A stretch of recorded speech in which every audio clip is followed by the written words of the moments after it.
அத்தியாயம் 2 தடை செய்யப்பட்ட பகுதி அமானுஷ கதை தொடர்கிறது. இது உண்மையில் நடந்த சம்பவம். மறக்காமல் சப்ஸ்கிரைப் பண்ணுங்கள்.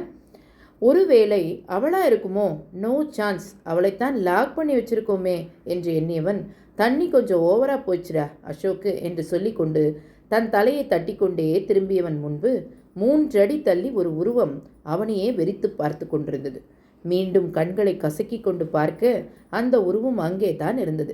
அசோக்கிற்கு பயத்தில் நாக்கு ஒட்டிக்கொள்ள வார்த்தை வரவில்லை. அதன் கண்கள் நில ஒளியில் மின்னியது. நீல நிறத்தில் கண்கள் ஒளிர ஒருவித பழிவாங்கும் சினத்துடன் நின்றது அவ்வுருவம். அவனை நோக்கி வெறித்து கொண்டு நின்றது. பார்ப்பதற்கு 6 அடியில் ஆண் உருவமாயிருந்தது. அசோக் தன் முழு தைரியத்தையும் கொண்டு மெல்ல, ஏய் நீ எப்படி இங்க என்று கேட்பதற்குள் அவனுக்கு உயிர் போய் உயிர் வந்துவிட்டது. என்னைய தெரியலையா அசோக்கு என்று கூறிய உருவத்தில் குரல் கொடூரம் கலந்து பேசிக்கொண்டே முன்னே வர அவன் ஈர குலையெல்லாம் நடுங்கியது. அசோக் பயத்தில், ஏய் யார் நீ? நான் யாருன்னு தெரியாமல் என்கிட்ட விளையாடாத குழறியபடி பின்னால் நகர முடியாமல், நல்லா தெரியுதுடா துரோகி, உன்னை மாறி ஜென்மங்கள் எல்லாம் இந்த பூமியில் இருக்கவே கூடாதுடா என்று கையில் ஒரு பளபளப்பான ஆயுதத்தை கொண்டு முன்னே வர அந்த உருவத்தின் முகம் அவனுக்கு தெரிய அசோக்கின் முகம் வெளிரியது. ஏய் நீ எப்படி இங்கே வந்த? உனக்கு என்ன வேணும்? உன்னோட உயிர் தாண்டி வேணும், உயிர் தாண்டா வேணும், தரியா என்று வழி வரிய கேட்டது. ஏய் என்னை விட்டுடடி, உனக்கு என்ன வேணாலும் தரேன் என்று அவன் பயத்தில் மிரள, நானும் இப்படி தானடா உன் காலில் விழுந்து நான் கெஞ்சினேன், நீ விட்டியா இல்லையே என்று ஆத்திரத்தில் கத்தியது அவ்வுருவம். உண்மையை சொல்லு, யார் நீ? நீ இன்னும் உயிரோடு தான் இருக்கியா என்று அவன் அதிர்வுடன் கொஞ்சம் போதையுடனும் கேட்க, நான் செத்து 2 வருஷம் ஆச்சுடா, இப்போ நான் யாருன்னு உனக்கு தெரியணுமா? அப்போ நீ என்னோட இடத்துக்கு வா என்ற உருவத்தின் குரல் சீற்றத்துடன் கொடூரமாக சிரித்து கொண்டே முன்னேறியது. அந்த உருவத்தின் பின்னே அவள் நின்றிருந்தாள். அவளை பார்த்ததும் அவன் கண்கள் அதிர்ச்சியை வாரி இறைத்தது. அவன் பேசுவதெல்லாம் கேட்காமல் அந்த உருவம் அவனை அரைந்து இழுத்து சென்றது. அவனது வலிமையெல்லாம் அங்கு எடுபடவில்லை. 10 நிமிடங்கள் கழித்து அவன் அலறிய அலறலை கேட்டு அந்த காடே அதிர்ந்தது.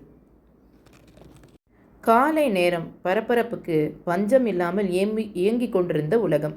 அந்த கட்டிடத்தில் காவி உடை அணிந்த காவலர்கள் அனைவரும் சுறுசுறுப்பாக இயங்க, காவலர்கள் தொலைபேசியிலும் நேரில் வந்தவர்களுடனும் பேசி பிரச்சனையை விசாரித்து கொண்டிருக்க, அந்த காவல் எல்லைக்கு உட்பட்ட பகுதியின் இன்ஸ்பெக்டராக பணியமர்த்தப்பட்ட சுரேஷ்குமார் பெரியசாமி உள்ளே நுழைந்தார். 6 அடிக்கு குறையாத உயரமும் கம்பீர நடையும் முறுக்கிவிடப்பட்ட மீசையும் நேர்கொண்ட பார்வையும் அவர் போலீஸ் அதிகாரி என்று சொல்லாமல் சொல்லியது. கடமையே கண்ணாக இருப்பவர். அவர் முன்னிரவில் அந்த பகுதியில் நடந்த பொது கூட்டத்திற்கு காவலாக இருந்த இரவு வீடு திரும்புகையில் மணி 2. இப்போது 8 மணிக்கே அலுவலகத்துக்கு வந்துவிட்டாலும் கண்களில் சோர்வு தெரியாமல் புதுவித உற்சாகத்துடன் உள்ளே நுழைந்தார். தனக்கு ஒதுக்கப்பட்ட அறையில் அவர் நுழைய, அவர் உள்ளே நுழைந்ததும் தெரிந்தது போல சரியாக அவரது அறையின் மேசையின் மீது வைக்கப்பட்டிருந்த தொலைபேசி அலறியது. அதை எடுத்து காதில் வைத்தவர், அவர், hello, inspector Suresh Periyasamy speaking என்று கம்பீர குரலில், சார் நான் இங்கே பக்கத்தில் யாரோ ஒரு பையன் செத்து கிடக்கிறாங்க சார், கொஞ்சம் சீக்கிரம் வாங்க சார் என்ற ஆண் குரல் பதட்டத்தில் உளர, குரலில் கொஞ்சம் பயமும் நடுக்கமும் தெரிந்தது. கண்ட்ரோல் ரூமில் இருந்து ஃபோன் காலை அந்த எல்லைக்கு உட்பட காவல் நிலையத்திற்கு ஃபார்வர்ட் செய்திருந்தார்கள். எங்கே? யார் நீங்கள்? டீட்டெயிலாக சொல்லுங்கள். இந்த பக்கத்தில் இருக்கிற ஈசிஆர் பக்கம்தான் சார். என் பேர் பரமன் சார். நான் அந்த இருக்க வீட்டில் வேலை பார்க்குற ஆள் சார். உயிர் இருக்கான்னு பார்த்தீங்களா சார்? அங்கே போகவே ரொம்ப பயமாக இருக்குது சார். உடம்புல உயிர் இருக்க வாய்ப்பே இல்லை சார். உடம்புல பூரா எறும்பு மொய்க்குது. சரி, ரொம்ப நாத்தமும் அடிக்குது சார். கொஞ்சம் சீக்கிரம் வாங்க சார். சரி, பயப்படாதீங்க. கரெக்டான இடத்தை சொல்லுங்கள் பரமன். நீங்கள் பயப்படாமல் அங்கேயே இருங்க. நாங்கள் சரியாக 1/2 மணி நேரத்தில் வந்துடுவோம். நீங்கள் எங்கேயும் போகாதீங்க, எதையும் தொடாதீங்க, சரியா என்று கனிவான குரலில் அழைத்தவர் விலாசத்தை சொல்ல தனது தொலைபேசி அதன் இடத்தில் சேர்த்துவிட்டு வெளியே வந்தார். ரகுபதி, இங்கே வாங்க. அப்புறம் கணேசன், செல்வன், இன்னும் 2 பேர் சேர்ந்து வாங்க. கணேசன், நீங்கள் ஃபாரன்சிக் ஆளுகளை வர சொல்லுங்கள். ஒரு டெத்து ஸ்பாட் போனது தான் தெரியும் எந்த மாதிரி டெத்துன்னு. செல்வம், நீங்கள் ஆம்புலன்ஸை வர சொல்லியிருக்கீங்க. ஃபோட்டோகிராஃபர், ஒரு ஆளை வர சொல்லிடுங்க, குவிக் என்று அடுத்தடுத்த வேலைகளை சொல்ல, அடுத்த 5 நிமிடத்தில் அந்த காவல் நிலைய வாகனம் போலீசாரை சுமந்து கொண்டு பிரதான சாலையில் பறந்தது. போக்குவரத்து அதிகம் இருந்த சாலையில் இருந்து பிரிந்து அந்த வாகனம் தனியே நகரத்தை தாண்டி செல்லத் தொடங்கியது.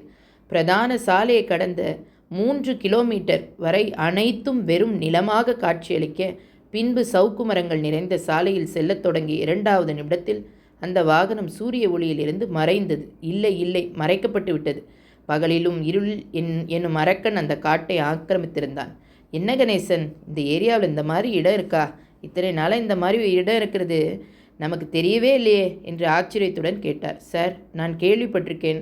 இதான் சார் ஃபஸ்ட் டைம் வரேன். இந்த இடத்தை பெரிய ஆளுங்க மட்டும்தான் யூஸ் பண்ணுறதா கேள்விப்பட்டிருக்கேன் சார். உள்ளே நிறைய காட்டேஜ் இருக்கிறதா கேள்விப்பட்டிருக்கேன் சார். பெரிய பெரிய சம்பவம் எல்லாம் இங்கே நடக்குமாம் சார். ஆனால் இப்போது நம்மளை எதுக்கு கூப்பிட்டுருக்காங்கன்னு தெரியல சார் என்று கணேசன் யோசனையாக கூற, அதற்குள் வாகனத்தை செலுத்தி வந்த ரகுபதி, சார் அங்கே பாருங்க என்று காட்ட, அங்கே ஒரு பலகையில் எச்சரிக்கை தடை செய்யப்பட்ட பகுதி என்ற பெயரை தாங்கிய சிவப்பு நிற பலகை நிறுத்தி வைக்கப்பட்டிருந்தது. அதன் கீழே சிறிய எழுத்துக்களில் அந்நியர்கள் உள்ளே நுழைய அனுமதி இல்லை என்று எழுதப்பட்டிருக்க, என்ன கணேசன், இது நோ என்ட்ரி ஏரியா வா? இது நாள் வரைக்கும் தெரியலையே. மீண்டும் ஆச்சரியமாக கேட்க, எனக்கும் தெரியல சார். இந்த இடமே கொஞ்சம் சரியில்லை. ரகுபதி ஸ்பாட்டுக்கு போனதும் இன்னும் 5-6 பேரை நம்ம ஸ்டேஷன்லேருந்து வர சொல்லி இங்கே சுற்றியும் விசாரிக்க சொல்லுங்கள். அப்புறம் இந்த லொக்கேஷன் பற்றி எனக்கு அப்டேட்ஸ் வேணும், விசாரித்து சொல்லுங்கள். Okay sir. அந்த காவல் வாகனம் இன்னும் மெதுவாக அந்த சாலையில் பயணித்தது. 2 நிமிட பயணத்திற்கு பிறகு தூரத்தில் ஒரு ஆள் நிற்பது போல தெரிய, ரகுபதி, அங்கே யாரோ நிற்கிறாங்க பாருங்க என்று இன்ஸ்பெக்டர் சுரேஷ் கூற, ஆமாம் சார் என்று கூறவும், அந்த உருவம் அந்த வாகனத்தை பார்த்து கை அசைக்கவும் சரியாக இருந்தது. அவர்களது ஜீப் அந்த உருவத்திடம் வந்து நின்றது. சார் வாங்க சார், நான் தான் உங்களுக்கு கூப்பிட்டேன் என்று அந்த நபர் கூறவும், நீங்கள் தான் பரமனா